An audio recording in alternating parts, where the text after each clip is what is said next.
And we're live. Hey, T. The countdown has ended, I suppose. Thanks everyone for joining us. I'm trying to find where the viewers are now. So my name is Becca Schaefer. I'm the program coordinator at Lane Arts Council. This is my first ever Livestream Happy Hour that I'm hosting. But Lane Arts Council, yay! Lane Arts Council's been hosting these since last April, so right after the pandemic started. We kicked off Livestream Happy Hours to talk to artists around the community and help them reach more people, have people learn about what they're up to, and yeah, all the good stuff. So if you are so inclined, there's a comment in the video on Facebook where you can donate to Lane Arts. We also love when folks donate to other arts organizations or civil rights organizations around town. If you'd like to learn more about Lane Arts Council, visit our website at lanearts.org. We provide arts services, arts experiences, and arts education. And we're so excited to be talking to T. Uyen-Thi Nguyen is down in Cottage Grove. And so as an arts council for all of Lane County, we love to make sure we're talking to artists from all over the place, not just in Eugene. And she's doing an amazing project I'm so excited to hear more about. So grab a beverage, it's happy hour. Sit down, join us. Please share your comments on Facebook and I can pull them up. If you have any questions as well, I'm sure T would be happy to answer them. And let's get started. I'd love to hear a little bit more about you. I'd love to hear your story. Anything you want to share with us? Okay, so kind of like a shorter version of my art story. I love doing art ever since I was a kid, and then I went to art school, but I didn't end up finishing because I wasn't feeling like I had confidence enough to be like a fine artist, and it was expensive, and I wasn't actually liking the instruction that much, so I ended up doing a bunch of different things. But a few years ago I got back into art, and it's been a great journey. I had to go through a lot of sort of personal difficulty in sort of getting back into it, but here I am now. So I've met a lot of people who have been passionate about art and have been doing art in different capacities, and I encourage everyone to keep going. So that's my short story. Short story. I know it's kind of a vague question. You could tell us, we were talking about this, you could tell us 100 different stories about you, I'm sure. But I love that. I think that we all are creative in our own ways, and it takes a lot of resilience and grit to power through and get substantial work done, which you have painted. How many portraits have you done this year?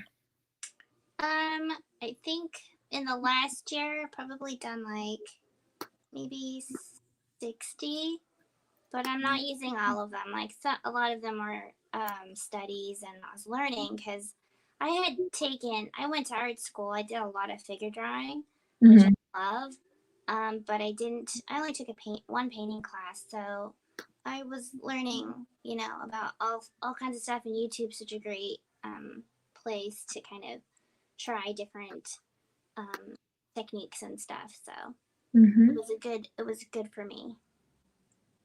Awesome. And you're down in Cottage Grove. So is there anything you'd like to share about how you came to Cottage Grove and what drew you there and what's been keeping you there? So we came here like 16 years ago when my kids were little, and we wanted to send them to school here. So we had checked it out. My sister had recently moved to Portland, and then we really liked it. So we were like, let's go. And the school actually ended up closing a few years after, but and normally I would have been like, well, let's go somewhere else, you know. But the town grew on me and was really weird because, well, I've never lived anywhere this long before. I usually move. And I like to tell this story like before we moved here, we were in Southern California. And so I would be like talking to my friends and I'd be like, I don't know why, but people are like smiling at me. Like I'm at the grocery store and they're smiling, and people on the street and they're just smiling. I don't really know what's going on because I grew up in a small town in New Jersey, and so I was familiar with being in small towns, but this town is really different. East Coast towns are different, and then I was like, a few weeks later, I was like, oh, I think they're just really nice. They're just nice and they're kind of happy. Kind of. You know, it's like coming from a place that's super busy and, you know, you're just gonna go. It was a really different, well, a different pacing. And it's so beautiful.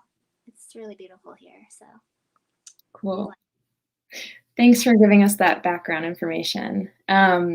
So I guess I have a question for you more broadly in your art. Where do you find inspiration? Where do you take inspiration from?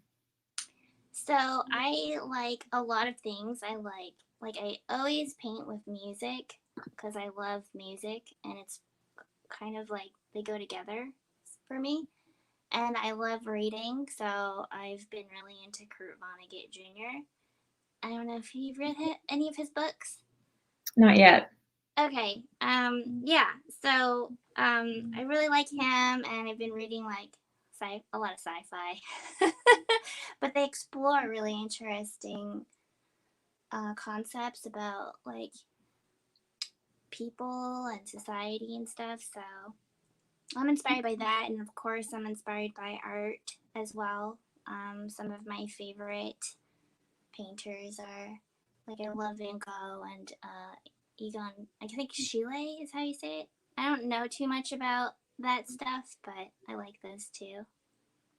So this question came in right on time from Cameron. Thanks, Cameron. Kind of exactly what you're talking about right now. So I thought I'd pull it up in place of our boring banner.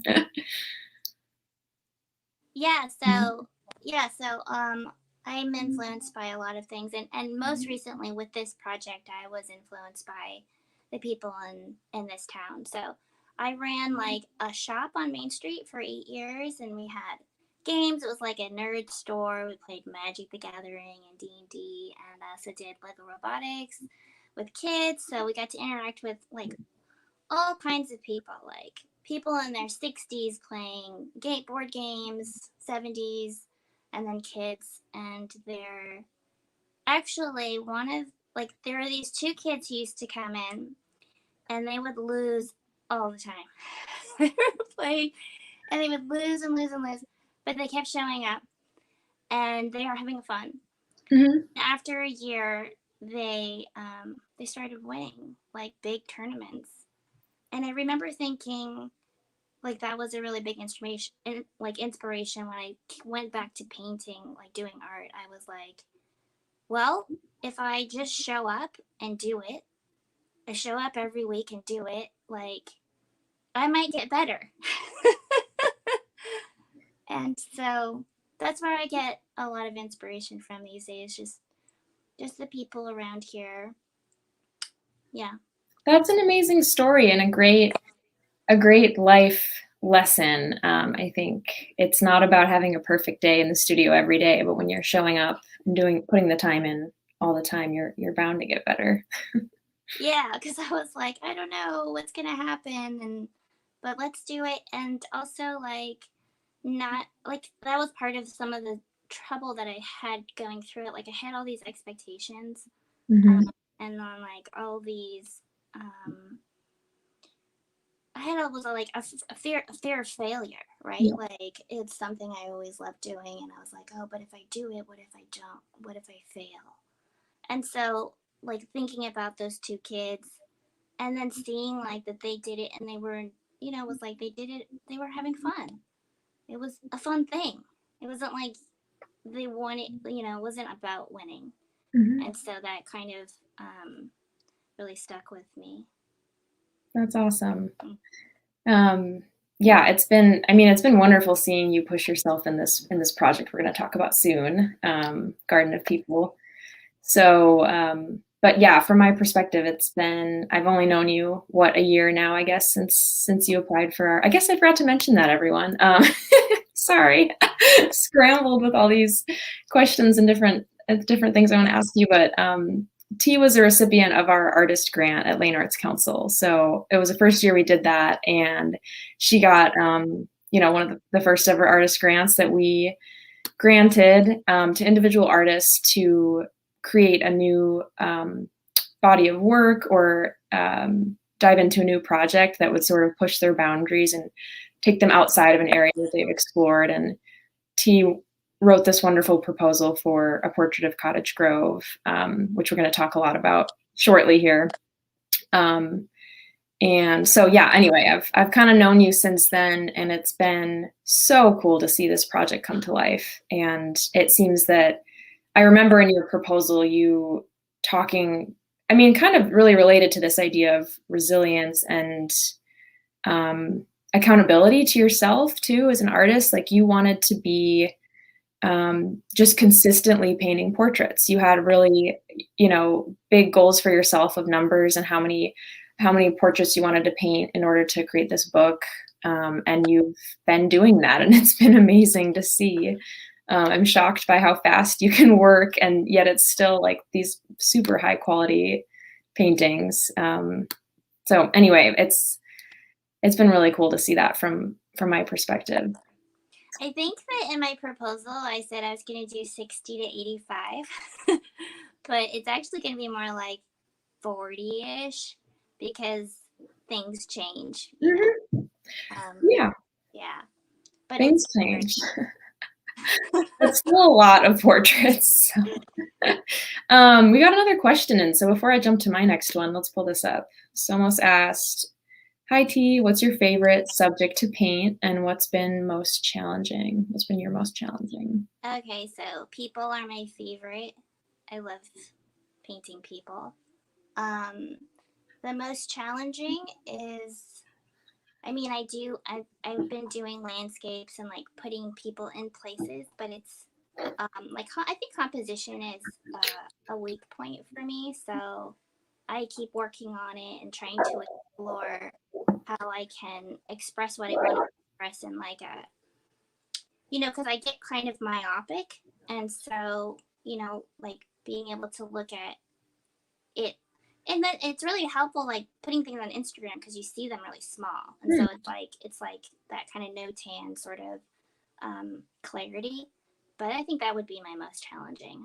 I don't know if I'll ever get to a place with there's some really great composition artists, but that's what I have to say. Well, I'm excited to later on in the talk we're gonna question. Yeah, thanks for questions, everyone. Keep asking questions. That's great.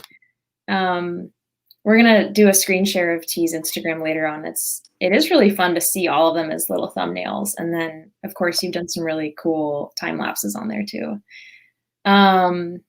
Okay, I guess my next question is diving into your project, the one that was funded through Lane Arts and City of Eugene Cultural Services in Banner Bank. So now it's known as Garden of People, a Portrait of Cottage Grove. Can you give us the summary of what you're doing? Okay, so it's going to be an exhibit and then an art book. And the book's going to be, and this has evolved over time, but it's going to be a sort of an exploration of society. So looking at all the different portraits, and like what I want to do is express like the spirit of each person that I see, and then we, in kind of doing this process, I was interviewing people so I could get to know them better, because a lot of them were total strangers. Some of them I had seen, at the shop, and they come from all over. So our conversations were really good. They were really neat, And so the book's going to be portraits intermingled with different quotes from our conversations, but it's going to be kind of orchestrated or collaged together in a way that itself is sort of an art piece. So it's for you to kind of experience. Yeah. That's great. Of it without giving away too much. I know, that's the challenge. Every time I talk to you, it's like this, or at least the last time we talked, it was funny for me to be asking you some questions, and I feel like you have this element of surprise embedded as part of this project almost. You're like, you don't want to give away too much. I know, I like surprises, so it's sort of like a gift, and so I don't want to tell. And it's also sort of like, It's a book. I don't want to tell you what to think about it. Yeah. I want to see what you think about it, so I don't want to say too much. But I did have to kind of give a little bit more context to people who are, maybe I'm not explaining it well, but the book will be sort of broken up into different sections. And so we talk about Cottage Grove, in our conversations, we talk about what it was like growing up and what things shaped each person in their lives, and the cultural, because Cottage Grove is 97% Caucasian. I was a little bit like, it's not very racially diverse, but let's explore. I mean, after talking to people, I realized that their families have very distinctive cultures, and that really shapes people as well as ethnic diversity. So we talk about that. We talk about religion. We talk about sort of things that were, challenges and relationships and death. I mean, in all these things, I didn't necessarily prompt people, but it sort of just evolved. And so it was really neat to see, what common things there were, and then what, what differences people had that you might be surprised. Anyway, so that's the book. It's gonna be like 100 pages. It'll be a hardcover book, and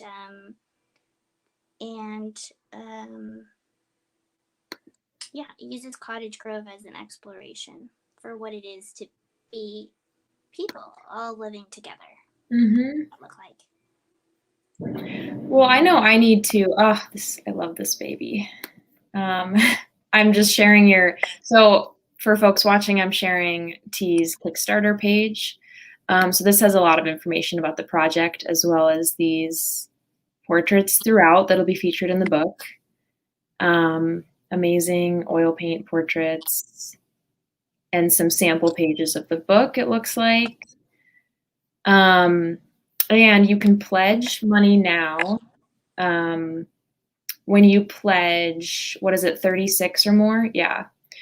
$36 or more, you're reserving a hardcover book for yourself, which will probably cost more than that after this, it sounds like, or at least that much. So it makes sense to back this project. There's only 79 left, and it also helps you have a sense of how many you need to print too, right? Is that what we talked about? It's kind of... Yes, that helps me a lot, because I have to do all the, I'll navigate all the ISBNs and the printing and stuff, and so the Kickstarter will really give me an idea of the numbers that I should print in my first run. And also I tried to, put a really low margin on it so that it would be at the best price for people who pledge on the Kickstarter. This is great. I have to put mine in before they run out, because I definitely want a copy of this. Okay, I will take down the screenshot. Okay, where am I? Yeah, I guess our next question, the next thing I wanted to ask you about was kind of, how did this project come to be? You gave a little bit of information on that, but is there anything there you want to add? I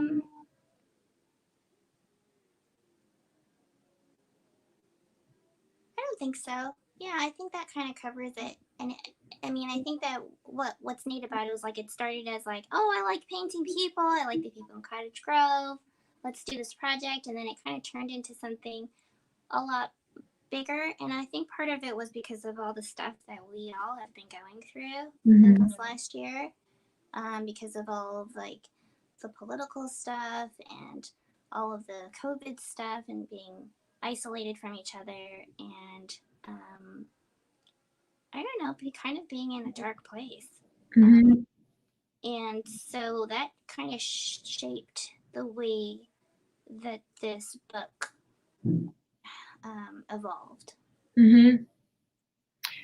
Totally. I imagine that the need for connection was greater, and you were doing something so personal with these folks, interviewing them and painting them. So I imagine it was really meaningful for the people involved too, to be able to actually like meet a new person during COVID or reconnect with someone they knew and like actually have a social interaction. Yeah, and what's really cool is like we went kind of deep into our conversation, so it wasn't superficial. And because I was digging, I was like wanting to understand who they were, and that made that, and then you see all these, like, yeah. Anyway, that's it. Well, yeah, I'm curious. We talked a little bit about this too already, how you choose your subjects. I know you were kind of doing review of the census data and trying to kind of stay in line with that as you think about different demographics.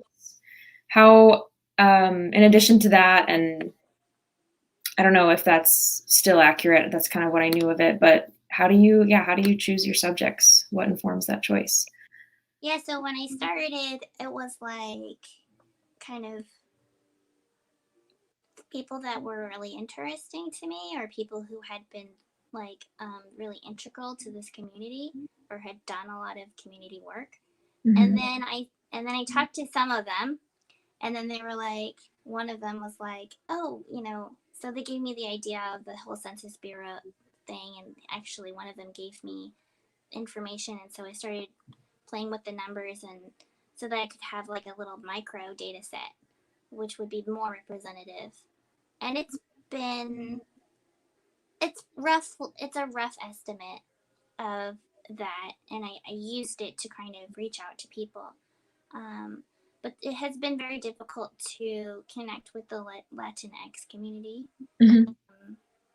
I think maybe they're really shy or something, because I know them. Some of them I know, like it's not like, but I've also asked strangers. And I also learned a lot about getting rejected because people are like, okay, I'd bring like it was really great. The Sentinel would do like a nice little write up, so I'd kind of bring the paper and be like, I'm not a weirdo. Like, look, Mm-hmm. I got covered in the paper, and sometimes you just don't ever hear back from them, and so It's super vulnerable though.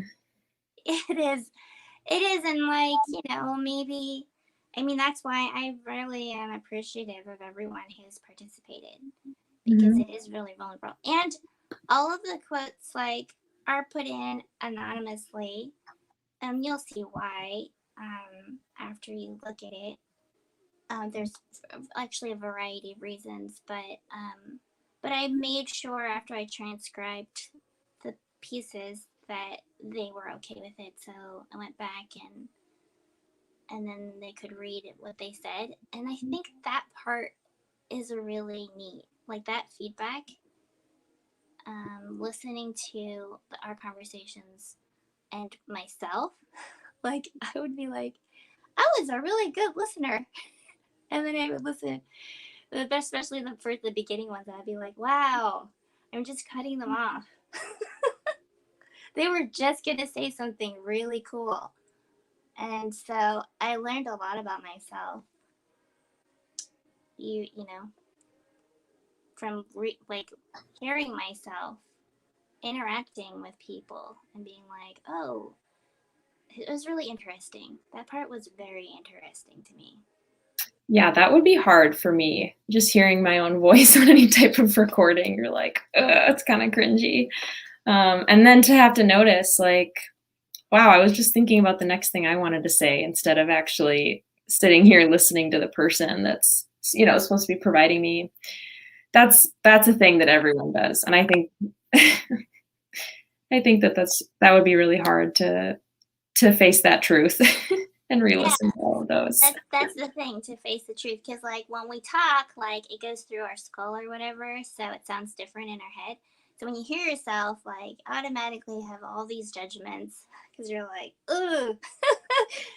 And then when you hear yourself actually, not just the sound of your voice, but like how you're listening, um, you know, it's interesting, like what you think is going on and what's really going on when you can see it from, a third point, or at least a more, further back perspective. Mhm.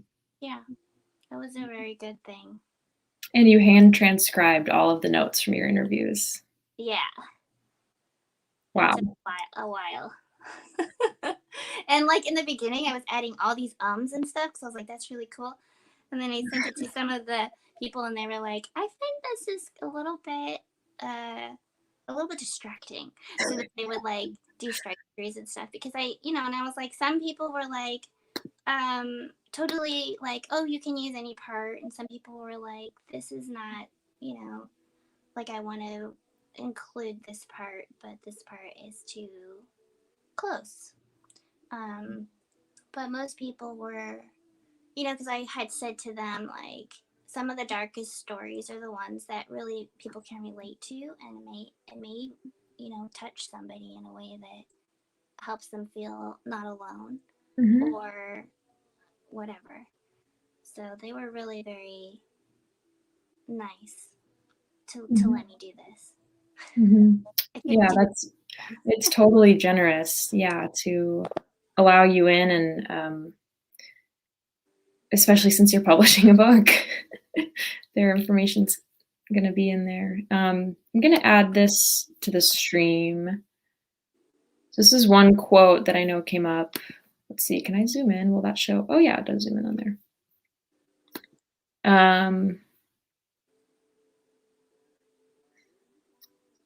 Just taking a minute to read that.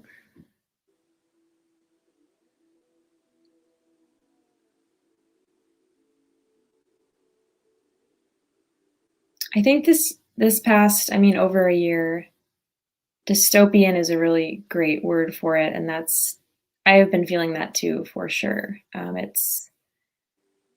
It's shocking, um, when everything you have known changes, and especially at the beginning there when people were hoarding toilet paper, man, that really felt dystopian. this.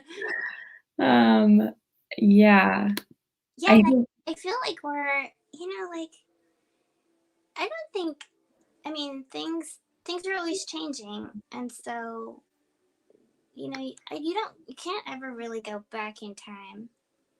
And so I think it's a neat place for us to be at, and I hope that like my exploration of like what it is to like live together, like maybe we can have a different way of kind of going forward, through this.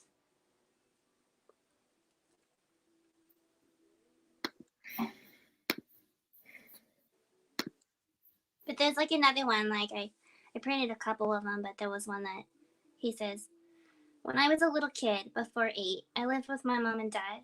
My dad was an alcoholic, but he was a very lovely guy. He always told me, blank name, I love you. I love you very much. And after that, a tear. Always a tear. And I was like, wow, there's a lot of really good ones. I'm excited to be able to share them with you guys. Mhm. And like how they layer together, it's really neat. So I think we've been talking about this the whole time, but, yeah, what have you learned during this process? It sounds like a lot about human connection, A lot about yourself, sounds like, too. Yeah, and I think that that's part of like this art journey. It's like I'm wanting to like be able to learn more, like grow as a person, and then kind of using the art to kind of help me do that.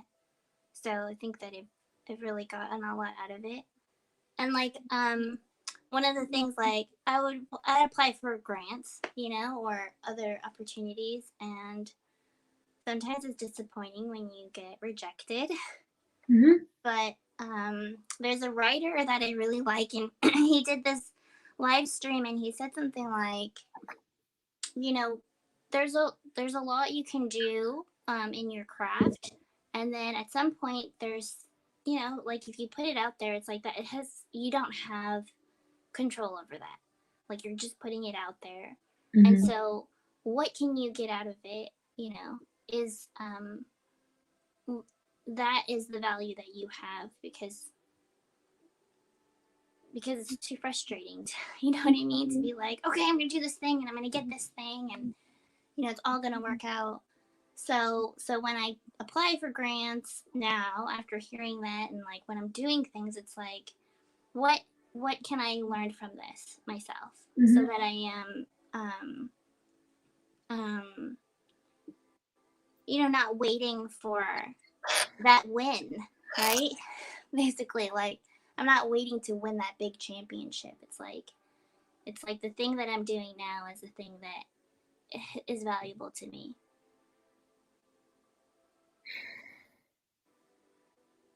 Yeah, that is so real. It's really easy also to be shifted by, uh and to not even realize it, but to be shifted by what other people want from you or what a funder wants from you or that sort of thing, but being authentic in what you wanna create, um, seems like really vital for an authentic artist. Yeah, and it's really hard. It's Yeah. really hard because you're like, you know, I mean, it's like that with anything, like any job. It's like society's always got these expectations. It's like a funder or it's like, you know, a customer or whatever. Mhm. So it's like understanding that balance. And I think mostly like that whatever you're doing now, like, you know, what is it feeding you? Mhm. Because I think that we're constantly running that rat race for the big championship, you know, and um, and I think that then you miss a lot. Mhm. And are there any specific lessons you felt like you took from this process in terms of learning about your community, or learning just about sort of being a human, the human condition? Yeah, I'm not sure. Like, I think that's always evolving. Like understanding like your own. I think like in understanding what your um what things are in your way of being able to be like what you want to be. Um, you you know then you can see it in other people and then you can have like real it's not even compassion but it's like I've been there, like I know what that feels like.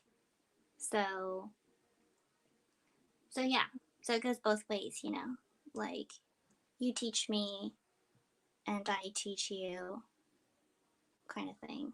Mhm. Do you Yeah. feel more connected in Cottage Grove?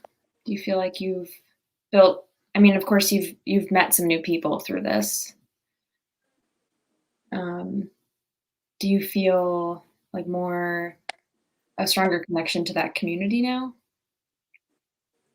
It was already really strong, so I don't know if it's stronger, but it's more rich, you Mhm. know? So, unlike the people who kind of came out of the blue, it's like I kind of took the project like any like art project. It's like stuff comes out of the, you know, unknown. It's like embrace it, right? And like let's roll with it. And some of those were the best ones, and I couldn't have I couldn't have asked for it, you know?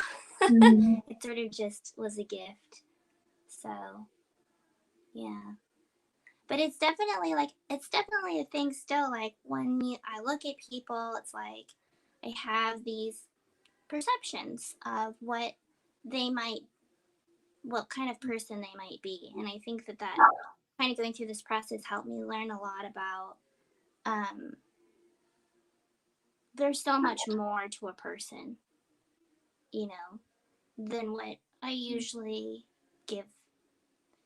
So, so Mhm. it's kind of realizing that I don't, um, like, I don't see that clearly. And I think that that's part of my like artist statement. It's like to really be able to see without, you know, because even like physically, like literally, if you're doing a figure drawing, like, you know, you're drawing something. Like I've learned so much that like I would draw and then I'd be like, that doesn't look right. And it's like, I wanted to draw it because I thought that that's what it would look like. Mhm. Like I drew what I thought would be, but if I actually measured and I looked, it was totally weird looking. And I was like, that's so weird. Like foreshortening, right? It's like so weird. Like, how could it be that big? So it's like, even like, and it's like you hear these things about people playing music, and it's like if you can't hear it, you can't play it. Mhm. I mean, you're a musician, so like, what do you think of that? Hey, I'm interviewing you. Um, I think that is really real, and it's I like that analogy from visual art to music there. It's I don't know if analogy is the right word, but I would say that that's true. Um, and I think the main thing that I think depends on your instrument a little bit with this, but like the main thing as a harpist that I had to develop in more advanced playing was a much more advanced ear and how I'm hearing things, and to develop my own sound as well. But yeah, I think that's true. Like if you're trying to learn a piece, I mean, it's hard to say because you could learn a piece from sheet music and never hearing it, never hearing someone else play it. But I think it's true that you have to have an accurate perception of hearing yourself to be able to execute the piece properly. Yeah. Well, I think that with sheet music, it's like you're reading. So I think that translates similarly. Like if you couldn't read it, you couldn't play it. Yeah. You can't hear it. You also, I mean, like, you know, it's like when you have little kids around, it's like they don't grasp fully some Mhm. of the context of things, and like there's things like everybody, like I could be in a room with you and like we could see different things, right? So if you didn't see it, like how are you gonna draw it, right? And like if I didn't hear it, like you may pick up different things than me, Mhm. um, then I wouldn't be able to play it. Anyway, I heard that from a musician, and I like to play around with music and stuff, and it Mhm. was like really an interesting, yeah, because it was like also like I like humming, and so it's like I noticed that I would always hum like certain like intervals, and like then I would hear like jazz music and they would do all these different things, and I'm like I can't sing that because I Mhm. don't know exactly what they're doing. Mhm. So it's sort of the same thing with like art, right? It's like, and that's the thing that's cool about art. It's like, you know, it's like everybody sees like what is it, and that's something I've been sort of exploring. It's like, what is it that is that really is attractive to me in this sort of like picture? Because there's so many things, and you can put all of them in, or you could sort of like put some of them in and be like, these Mhm. are the things that I noticed, you know? Yeah, and then we're seeing the world through your eyes, Yeah. and that's a gift to be able to have a different perspective from what you're seeing Right. And usually. that's the neat thing, like for anybody who's doing anything, like, oh, okay, that's like, you know, that's how they see it. And Mhm. that's not how I see it. And that's cool. You know? Mhm. Like that's a new thing that I didn't know before. And you take, I mean, I think about like what we're talking about. You have to see it You have to kind of, is that what you said? You have to see it to be able to paint it. I think about realism, and, you know, the few classes that I've taken in visual arts, having instructors say, draw what you see, not what you think you know, which is like a mantra in my head every time I'm trying to like draw or paint. I'm like, no, that's not what a cup looks like. That's like what my brain has decided a cup is. Right. It's so Um, humbling though, because it sounds so like contrite, but it's like totally true. yeah. But I mean, your paintings are really interesting. I'm gonna go ahead and share your Instagram here.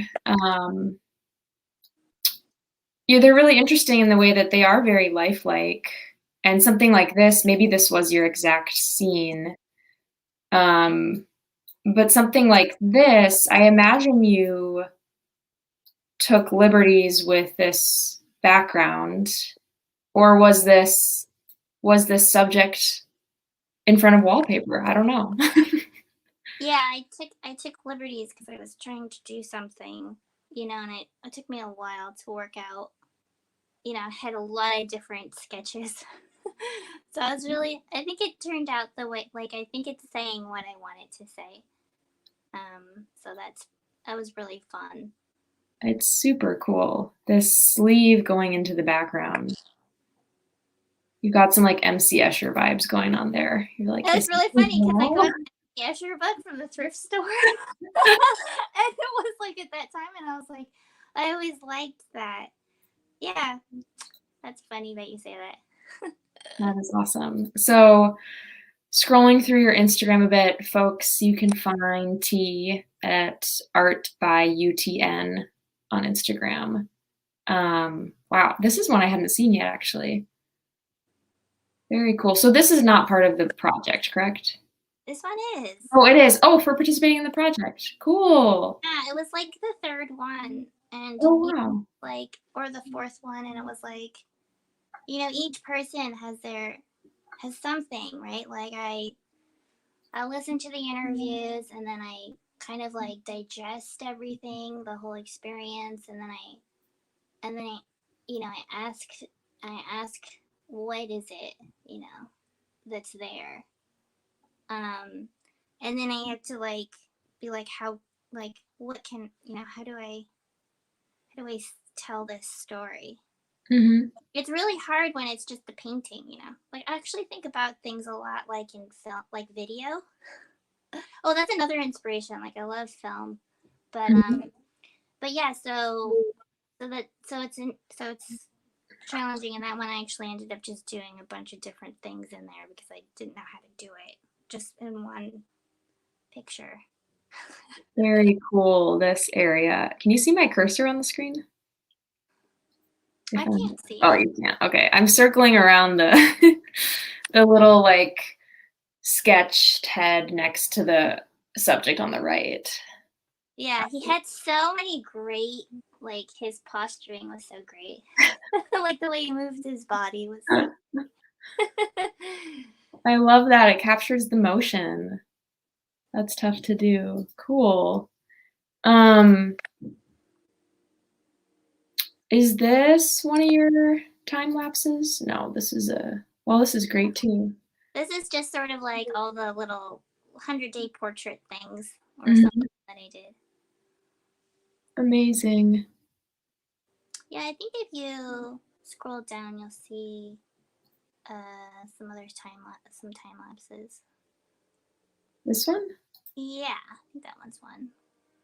Let's see part of this one. Oh yeah, this one is. So was the lighting kind of pink where you were, or is this a choice you made in? Oh, I see. You're kind of working from the pink as Yeah, sort of the base skin tone. yeah. I just used the pink as the underpainting because Okay, it just cool. felt like the right thing. How do you I, decide that? I'm honestly just curious as someone who wants to paint more and be better at this. you know, I actually do it kind of intuitively. And sometimes it doesn't work out. Like, I'll be like, because I just finished a painting and I was like, okay, I see he's got, it's like red, black, gold, you know, like these are the colors I see in Mhm. him. Or that because colors tell you a lot, right? And there's a lot of connotations of things with colors. And so I sort of just intuitively look at that. But then it doesn't always turn out that way. Like you have to change it because it doesn't work. It's not saying the right thing. Maybe it did in the beginning, but then it changes. This one you start with a much more dull, kind of brown gray color. Yeah, that's like, I don't know, some raw umber or something. And then, you know, but I had been trying doing different techniques and like playing with different things and like different people kind of demand a different look, you know, to be able to kind of capture what I want. These are just like absolutely mesmerizing. What's your clip situation at the top of this video? Maybe I'm asking a personal question there. Is that part of your easel? Yeah, I think it's just sometimes when it's like, sometimes the easel covers the top, and so I have to put it outside of it so I can get to the edges. Cool. The inside scoop. I just like knowing the behind the scenes footage of the artist's life. This was fascinating. Yeah, so that was the commission I did in between, and she has these ferrets and her dog, and she takes them to the beach. Really cool. I guess the full photo of that portrait is on your, or I guess painting is on your website, huh? Let's switch over to that. It might be in there somewhere too, like on the slides. I have a few questions about a few more of these, but I want to bring up some audience questions. We've got one from Leah. Thanks, Leah. So what's next, T? Do you have another project lined up? Okay, well, I want to finish this. And one thing at a time. And then I have some commissions to work on, which I'm really excited about. And I'm bringing into it this process. So it's a little bit more conversational so I can kind of get a better feel for the subject, because that part is part of the joy of doing it.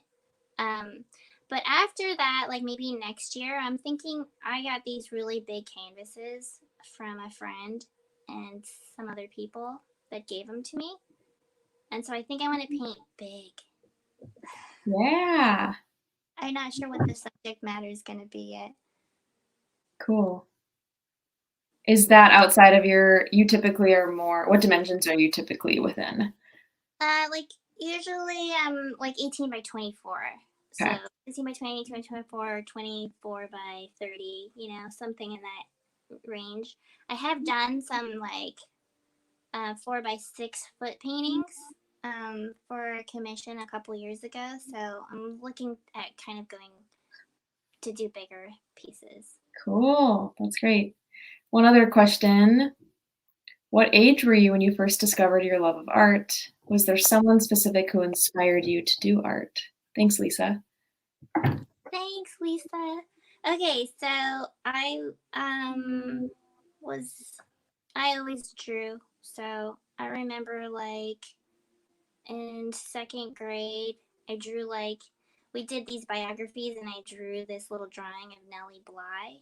Nellie Bly, the first woman reporter. I think that was her name. Anyway, I think I've always drawn.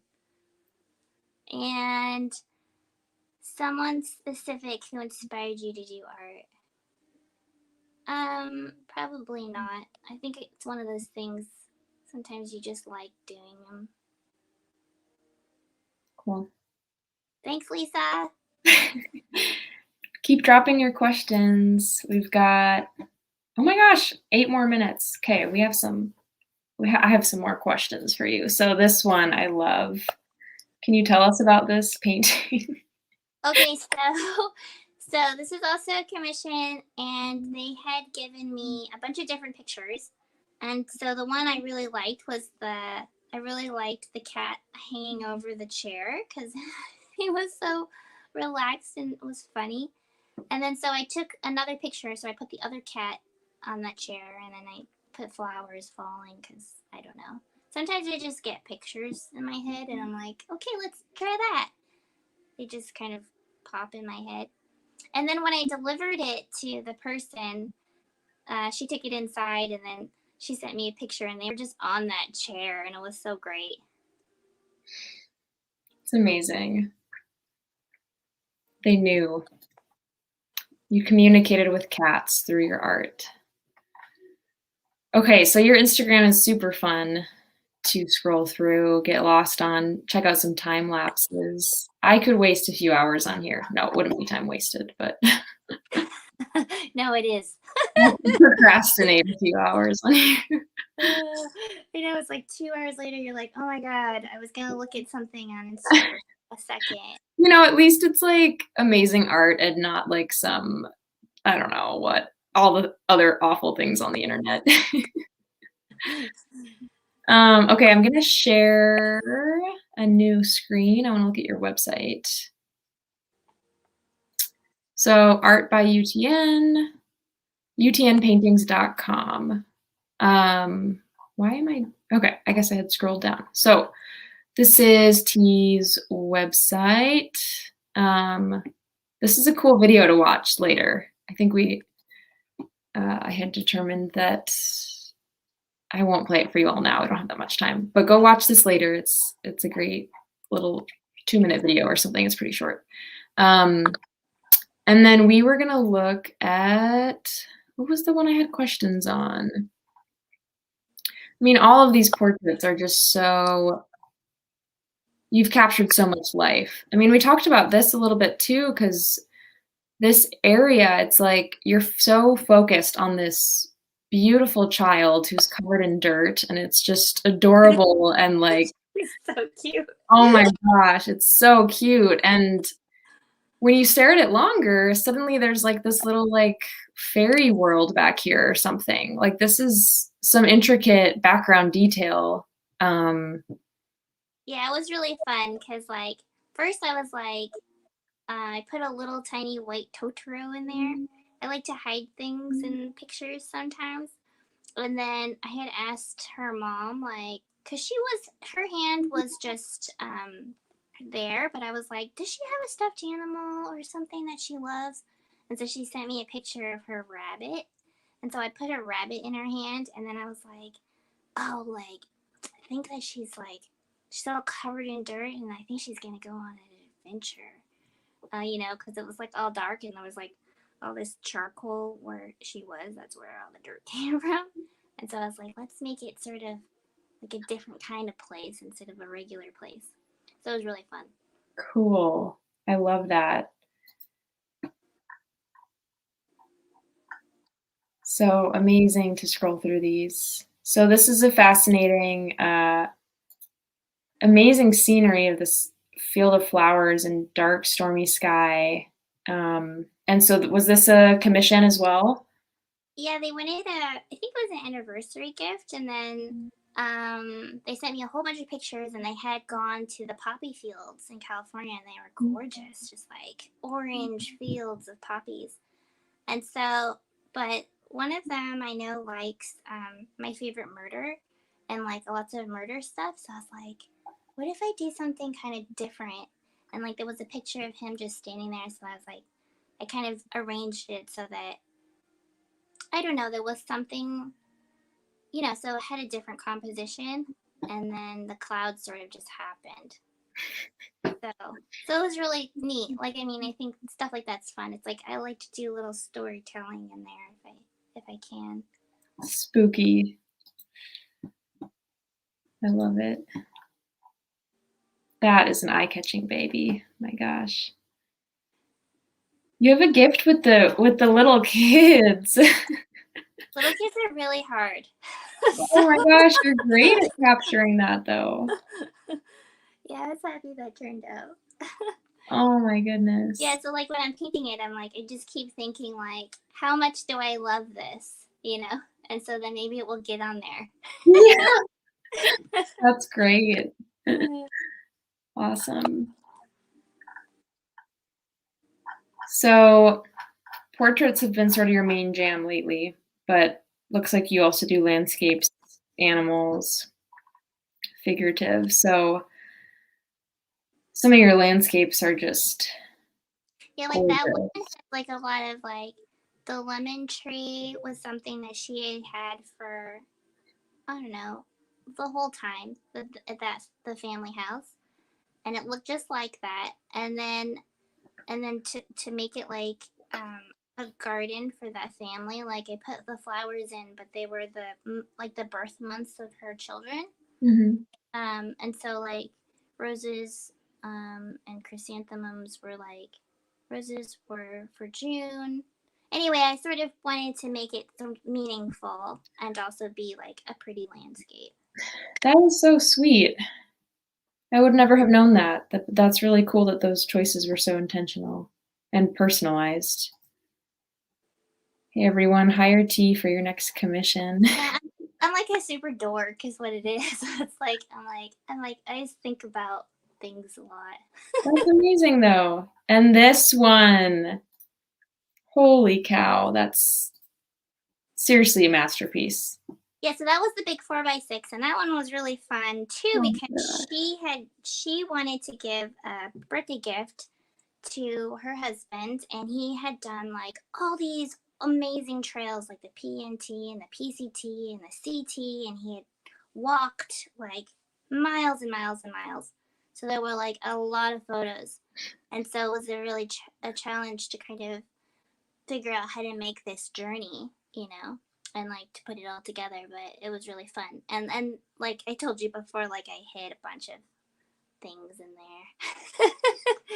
Uh-oh, my phone's gonna die. Let me plug it in. You've got horses. Yeah, so I think she saw wild horses, and then so like at the bottom, I decided, okay, so I'm gonna put one horse out in the middle, so it's like him, like representative of him, and he's gonna go walking along, and explore and see all these places. This is incredible. But it was really cool because I felt like I was on his journey, getting to look at all his pictures and then like spending so much time. You spend a lot of time painting. Yeah. So it's like it was really, really cool. I really enjoyed it. Yeah, that's incredible how you managed to make a cohesive composition out of all these separate photos that captures so much and yet is still striking. It's not too much to take in.